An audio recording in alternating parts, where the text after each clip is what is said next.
नमस्कार दोस्तों, एक बार फिर आप सभी का ज्ञान बाग में स्वागत है। ज्ञान बाग के आज के जो पाठ में हम लोग वर्ग 9 का विज्ञान लेकर के आए हैं। वर्ग 9 के पाठ के लिए भी हमें बहुत से बच्चों का मैसेज आ रहा था, कॉल आ रहा था कि वर्ग 9 का भी वीडियो स्टार्ट कीजिए। इसलिए आज हम लोग लेके आए हैं क्लास 9 केमिस्ट्री।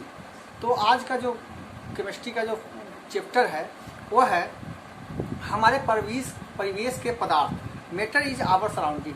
तो पदार्थ जो है हमारे परिवेश, हमारे चारों तरफ पदार्थ है नहीं है, क्या नहीं है, इसी सब के विषय में हम लोग आज बात करेंगे।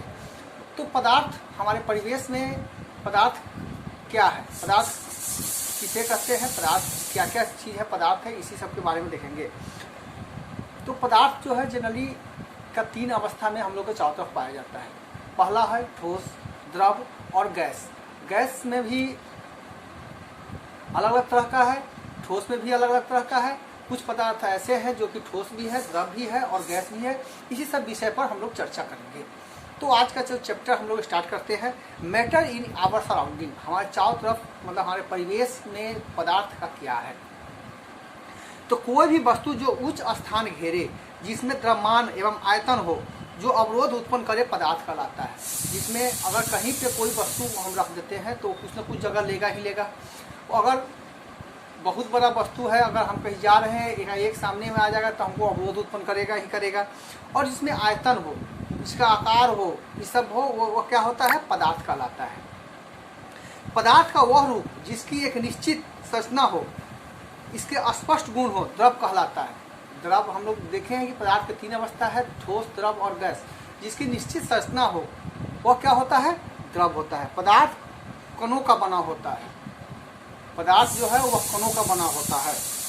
पदार्थ के कण अत्यंत सूक्ष्म होते हैं, जिसको हम लोग नंगी आंखों से नहीं देख सकते हैं। पदार्थ के कण अनवरत गतिशील रहते हैं, हमेशा गतिशील रहते हैं। पदार्थ की 3 अवस्था है, ठोस, द्रव और गैस। पदार्थ के कणों के मध्य रिक्त स्थान आंतरिक स्थान कहलाता है। पदार्थों के बीच का रिक्त का जो स्थान होता है उसको बोलते हैं आंतरिक स्थान। पदार्थ के कणों के मध्य स्थित बल आंतरिक आकर्षण बल कहलाता है। ठोस पदार्थ की आकृति और उसके आयतन निश्चित होते हैं। ठोस प्रकार का पदार्थ जो है उसका आयतन और आकार दोनों निश्चित रहेगा। जैसे अगर यह पेन है तो यह इसका जो शेप है उसी तरह का है, इसको जहाँ रखेंगे वहाँ पे उसी तरह का होगा जब तक कि इसको नष्ट नहीं किया जाए। ठोस पदार्थ का घनत्व उच्च होता है। ठोस पदार्थ का जो है घनत्व उच्च होता है। ठोस पदार्थ के द्रव्यमान और क्वथनांक प्रायः उच्च होते हैं। अब बच्चों को 9th के बच्चों को यह बताया जाए कि ठोस पदार्थ क्या होता है, तो वह सही पदार्थ जो कड़ा रहेंगे, जो छूने पर कठोरता महसूस होगी, वह क्या होगा, मेरा ठोस हो जाएगा। अब है आगे इसमें देखना है कि द्रव। अब ठोस पदार्थ के बारे में भी और कुछ और देख लेते हैं।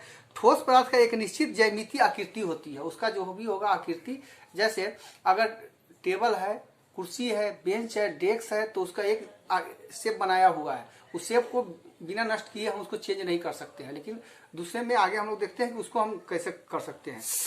अब ठोस पदार्थ अस्पिंडित होते हैं, अर्थात उनकी आयतन को घटाया या बढ़ाया नहीं जा सकता है। पावटी या स्पंजी पदार्थ इसका अपवाद है। ठोस पदार्थ का बहाव में प्रवृत्ति नहीं होता है। ठोस पदार्थ जो होता है उसका बहाव में प्रवृत्ति नहीं होता है, वो अपने आप नहीं कहीं पे बह सकता है। ठोस पदार्थ को गर्म या ठंडा करने पर उनका प्रसार और संकुचन बहुत ही कम होता है। अगर गर्म करते हैं तो उसका प्रसार जो होगा क्या होगा, बढ़ेगा, और ठंडा करेंगे तो उसमें संकुचन होगा, यह बहुत कम होता है। जबकि अलग में जितना ज़्यादा उच्च ताप पर हम ठोस पदार्थ रखेंगे उतनी ज़्यादा उसमें प्रसार होगा। और उसमें यही कारण है कि आप लोगों को आगे हम लोग पढ़ेंगे कि रेल का जो पटरी ठोस होता है उसके बीच में थोड़ा गैप दिया जाता है। यही है कि उसमें प्रसार और सिकुड़न होता है। अब किसी ठोस पदार्थ को बिना द्रव की अवस्था में गए सीधे वाष्प में परिवर्तन अर्धपतन कहलाता है। बिना उसको द्रव में डाले हुए और उसको गर्म करते हैं तो वह क्या होता है, अर्धपतन कहलाता है। अब है द्रव। द्रव की आकृति निश्चित होती है किंतु इसका आयतन निश्चित नहीं होता है। अब द्रव एक ऐसा चीज़ है अगर जिसको हम जिस शेप में रखेंगे उसी शेप में वो हो जाएगा। अगर 1 लीटर पेट्रोल लेते हैं वह द्रव हो गया, उसको अगर छोटा बर्तन में रखेंगे तो छोटा शेप लगेगा, अगर उसको स्क्वायर में रखेंगे तो स्क्वायर शेप, उसका अपना शेप बर्तन के हिसाब से बदलता चल जाता है। द्रव प्रायः अस्पंडित होते हैं। द्रव प्रायः क्या होते हैं? अस्पंडित होते हैं। द्रवों के द्रव्यनांक और क्वथनांक ठोस पदार्थ से प्रायः कम होता है। ठोस से कम होता है द्रव का। द्रव पदार्थों में बहने की प्रवृत्ति पाई जाती है, मतलब कि वह अगर यहाँ पे रखेंगे तो वो अपने आप एक जगह से दूसरी जगह तक चला जाएगा। जैसे आप गिलास में पानी लीजिए और उसको अगर नीचे ज़मीन पर रखिएगा तो वह देखिएगा कि जितना उसका है उस हिसाब से वह आगे की तरफ बढ़ना शुरू करता है और एक निश्चित जगह पर जाने के बाद उसका बहाव रुक जाता है। द्रव पदार्थों के बहने पर द्रव में प्रसरण मिश्रित होने की प्रवृत्ति पाई जाती है क्योंकि इसमें बढ़ने का गुण होता है। ताप पर द्रव ठोस रूप में परिवर्तित होता है। द्रव का हिमांक कहलाता है। किसी द्रव का उसके क्वथनांक के नीचे ताप पर वाष्प परिवर्तन वाष्पन कहलाता है। द्रव को अगर वाष्प में परिवर्तन करते हैं तो वह उसका वाष्पन कहलाता है। इस प्रक्रिया में द्रव सतह वाले कण उड़कर वायुमंडल में चले जाते हैं। जब किसी द्रव को वाष्प दाब वायुमंडलीय दाब में के बराबर हो जाता है तो वह द्रव उबलने लगता है। जब उसका जो दाब है वायुमंडलीय दाब के बराबर में आ जाएगा तब वो क्या होगा? उबलना शुरू हो जाता है।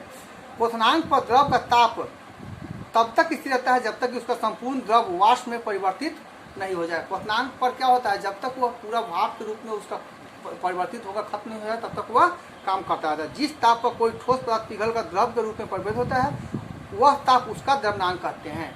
किसी भी द्रव पदार्थ को अगर गर्म करते हैं तो वह एक ठोस पदार्थ को गर्म करते हैं तो वह एक द्रव का गर्म करने के बाद वह द्रव का रूप ले लेता है और हर ठोस पदार्थ को गर्म करने के लिए उतनी ही ज़्यादा ऊष्मा की जरूरत होती है। तो जिस ताप पर उस ठोस को हम गर्म करेंगे, जिस ताप पर उस ठोस को हम गर्म करेंगे तो क्या होगा कि वही उसका द्रव्यनांक होगा। जैसे अगर एक प्लास्टिक का पॉलीथीन ले लीजिए, उसको अगर आग के सामने लेके जाइएगा गर्म करने के लिए तो उसमें कम ऊष्मा की जरूरत होगी और वह जल्दी पिघल जाएगा। इसी तरह अगर लोहे को अगर ठोस पदार्थ को हमको पिघलाना है तो उसमें बहुत ज़्यादा ऊष्मा की जरूरत होती है। तो जितना प्रेशर अगर आग का उस पर रहेगा वही उसका क्या कहलाएगा? द्रव्यनांक कहलाएगा। अब आ गया गैस। गैस की न तो कोई निश्चित आकृति होती है न ही कोई इसका आयतन होता है। गैस जैसे गुब्बारा में अगर हम हवा भर देते हैं, हम लोग जो अपने से मुँह से हवा भरते हैं उसमें कौन सा गैस उसमें जाता है? गुब्बारा में CO2 जाता है, जो कि अगर उसको अगर 20 से पुश कीजिएगा तो वह एक अलग शेप ले लेगा। जिस ढंग से उसको शेप रखिएगा उसी ढंग से उसका न कोई आयतन होता है न कोई निश्चित आकार होता है। गैस ठोस एवं द्रव की तुलना में गैस का घनत्व निम्न होता है, ठोस और द्रव से भी कम होता है। गैस के द्रव्यनांक और क्वथनांक ठोस और द्रव की तुलना में निम्न होते हैं। गैसों का स्पीडन बहुत ही अधिक होता है, स्पीडन बहुत अधिक होता है। गर्म या ठंडा करने पर गैस को प्रसारित या संकुचित किया जा सकता है। ठंडा करने पर भी और गर्म करने पर भी गैस का संकुचित किया जा सकता है। किसी गैस का वाष्प का द्रव के रूप में परिवर्तन गैस का संघनन कहलाता है। बर्तन की दीवारों के प्रति इकाई क्षेत्रफल पर गैस के कणों द्वारा आरोपित बल गैस का दाब कहलाता है। अब पदार्थ की चतुर्थ अवस्था प्लाज्मा अवस्था कहलाती है। अभी तक तो हम लोग 3 पढ़े हैं कि ठोस, द्रव और गैस है। इस पदार्थ का एक और अवस्था है जिसको प्लाज्मा अवस्था कहते हैं। प्लाज्मा अवस्था में पदार्थ अत्यधिक आयनीकृत गैस के रूप में होता है, बहुत ही ज़्यादा आयनीकृत गैस के रूप में होगा। उच्च ताप के कारण सूर्य और तारों में भी प्लाज्मा की उत्पत्ति होती है। जैसे हाई वोल्टेज में अगर है तो उसमें भी क्या होता है? सूर्य और तारों में भी प्लाज्मा की उत्पत्ति होती है। प्लाज्मा की उपस्थिति के कारण ही यह चमकीले दिखाई देते हैं। एक क्वेश्चन इसमें हो सकता है कि किसकी उपस्थिति के कारण सूर्य और तारे चमकते हैं, तो आप उसमें डाल सकते हैं प्लाज्मा की उपस्थिति के कारण ही यह चमकीले दिखाई देते हैं। पदार्थ के पंचम अवस्था बोस-आइंस्टीन कंडेंसन कहलाती है। इसका पांचवा अवस्था भी है जो कि पदार्थ का पंचम अवस्था क्या कहता है? बोस-आइंस्टीन कंडेंसन, जिसको शॉर्ट में BEC कहते हैं। लेकिन जनरली जो हम लोग को पढ़ना है ठोस, द्रव, गैस के बारे में ही हम लोग इसका अध्ययन करेंगे। तो आज से हम लोग का जो नया पाठ शुरू हुआ है वर्ग 9 के लिए, वह इसमें वर्ग 9 में हम लोग जीव विज्ञान, रसायन, भौतिकी, गणित, इन सभी पाठों का अध्ययन करेंगे। और 10th का भी इस वीडियो ज्ञान बाग के वीडियो में आप लोगों को 10th का भी वीडियो मिलेगा और 9th का भी मिलेगा। जैसे जैसे लोगों का परामर्श और विचार हमारे पास पहुंचता है उस ढंग से हम इसमें वीडियो में सुधार करने की कोशिश करते हैं। उम्मीद है कि यह नया वीडियो आप लोगों को पसंद आएगा। इसी के साथ अपने दोस्तों के पास शेयर कीजिए और लाइक सब्सक्राइब करते रहिए। जय हिंद।